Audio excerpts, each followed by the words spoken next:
Dikisahkan Abu Nawas sebenarnya adalah seorang ulama yang sangat alim dan bijaksana.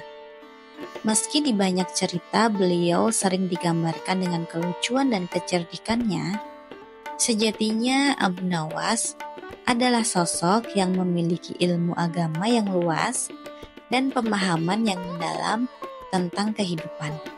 Tak heran jika kemudian beliau memiliki banyak sekali murid. Setiap hari rumahnya tak pernah sepi dari orang-orang yang ingin belajar, baik tentang agama, akhlak, maupun hikmah-hikmah kehidupan.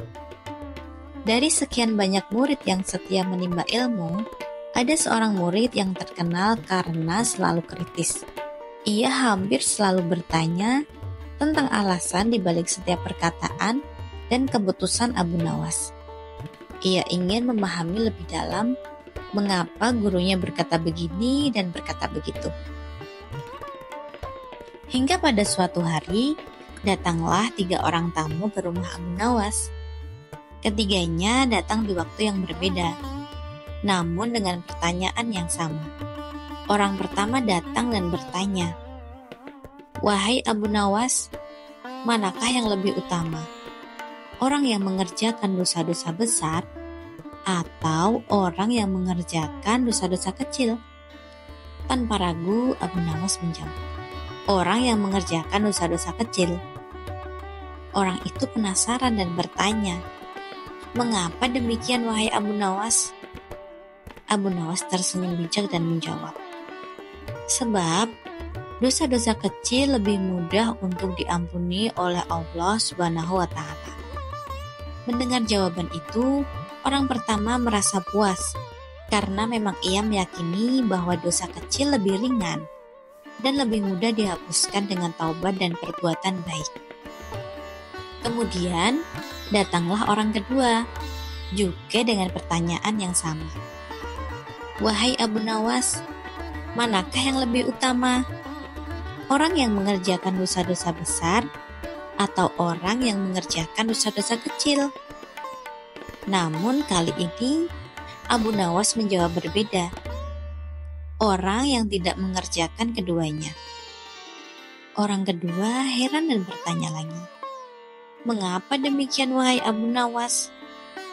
Abu Nawas dengan tenang menjawab, "Karena orang yang tidak mengerjakan dosa, baik besar maupun kecil, tentu tidak memerlukan pengampunan dari Allah. Dia selamat dari akibat buruk dosa dan tidak terbebani untuk bertaubat dari kesalahan." Orang kedua pun manggut-manggut, merasa jawaban itu masuk akal dan bisa diterima. Tak lama kemudian, datanglah orang ketiga. Anehnya, ia pun bertanya hal yang sama. "Wahai Abu Nawas, manakah yang lebih utama? Orang yang mengerjakan dosa-dosa besar atau orang yang mengerjakan dosa-dosa kecil?" Kali ini Abu Nawas memberikan jawaban yang sangat berbeda dari sebelumnya. "Orang yang mengerjakan dosa-dosa besar." Tentu saja orang ketiga terkejut dan bertanya, "Mengapa bisa begitu, wahai Abu Nawas?" Abu Nawas pun menjelaskan, "Karena pengampunan Allah itu sebanding dengan besarnya dosa hambanya. Orang yang mengerjakan dosa besar, jika ia bertobat dengan sungguh-sungguh, maka ampunan Allah pun akan lebih besar baginya. Dan itu menjadi tanda kasih sayang Allah yang luas kepada hamba-hambanya." Mendengar penjelasan itu, orang ketiga pun pulang dengan hati yang tenang. Salah seorang murid Abu Nawas yang menyaksikan peristiwa itu merasa heran. Ia pun memberanikan diri untuk bertanya, "Wahai guru, mengapa dengan pertanyaan yang sama bisa menghasilkan jawaban yang berbeda?" Abu Nawas tersenyum lalu berkata, "Ketahuilah, manusia itu terbagi ke dalam 3 tingkatan, yaitu tingkatan mata, tingkatan otak, dan tingkatan hati." Sang murid penasaran lalu bertanya lagi, "Apakah itu tingkatan mata, wahai guru?" "Ibarat seorang anak kecil yang melihat bintang di langit, karena hanya menggunakan mata. Ia berkata bahwa bintang itu kecil. Lalu apa itu tingkatan otak? Tanya sang murid. Abu Nawas menjawab, orang yang memiliki ilmu pengetahuan ketika melihat bintang di langit, ia tahu bahwa bintang itu besar. Bahkan jauh lebih besar daripada bumi yang kita tempati. Itu karena ia menggunakan akal dan ilmunya. Sang murid lalu bertanya lagi, kalau tingkatan hati itu seperti apa, wahai guru? Abu Nawas pun berkata, orang yang memiliki hati yang bersih dan memahami hakikat kehidupan.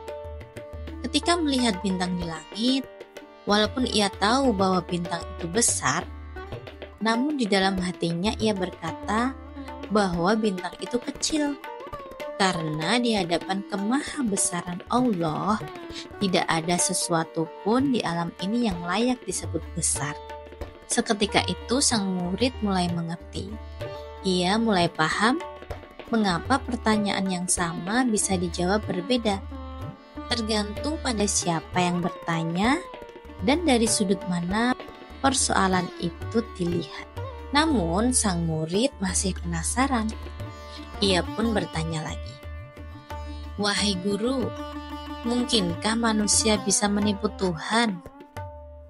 Abu Nawas menjawab dengan tenang, mungkin. Sang murid pun terkejut dan berkata, bagaimana caranya? Abu Nawas pun menjawab, dengan merayunya melalui pujian dan doa. Sang murid meminta, kalau begitu ajarkanlah doa itu kepadaku, wahai guru. Lalu Abu Nawas mengajarkan sebuah doa indah yang penuh ketawaduan. Ilahi lastu li firdausi ahla wal akhwa ala naril jahimi wahabli taubatan waghfir zunubi wa innaka ghafirus zanabil adami, yang artinya, wahai Tuhanku, aku ini tidak pantas menjadi penghuni surga, tetapi aku pun tidak akan kuat menanggung panasnya api neraka. Oleh sebab itu, terimalah tobatku dan ampunilah dosa-dosaku. Karena sesungguhnya Engkau adalah zat yang mengampuni dosa-dosa besar. Sahabat sekalian, dari kisah ini kita belajar bahwa hikmah tidak bisa dipandang dari satu sisi saja. Setiap orang memiliki tingkat pemahaman yang berbeda. Ada yang menilai dengan mata, ada yang menganalisa dengan akal, dan ada pula yang merasakan dengan hati. Begitu pula soal dosa dan ampunan. Allah Subhanahu wa Ta'ala Maha Pengampun dan Maha Penyayang. Tidak ada dosa yang terlalu besar untuk diampuninya selama hambanya bersungguh-sungguh bertaubat. Semoga kita semua bisa mengambil hikmah dari kisah ini, dan semoga kita selalu diberikan hidayah untuk memperbaiki diri, memohon ampun atas segala dosa, dan senantiasa mendekatkan diri kepadanya. Terima kasih telah menyimak kisah ini sampai akhir.